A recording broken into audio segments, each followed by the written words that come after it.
მშობლებს შეუძლიათ შეიძინონ ნაჭერი და თავად შეაკერინონ შვილებისთვის დადგენილი დიზაინის სასკოლო ფორმა, აცხადებს მიქანაძე. მისივე თქმით, შესაძლებელია გამოწერაც. როგორც მიქანაძე ამბობს, დეზინფორმაციაა, რომ ფორმების სარეალიზაციო ფასი მაღალია. სასკოლო სამოსის გაყიდვა 1 სექტემბრიდან დაიწყება.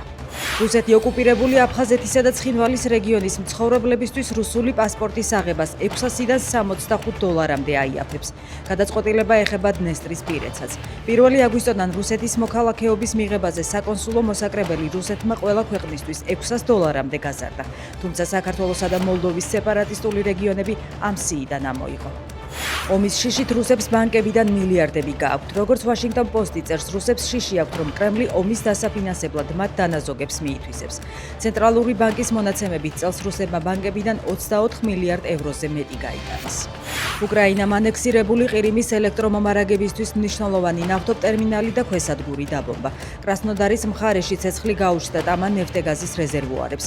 უკრაინულმა დრონებმა დაარტყეს ტამანის ელექტროქვესადგურსაც. ღამით ანექსირებული ყირიმი თითქმის სრულად ელექტროენერგიის გარეშე დარჩა.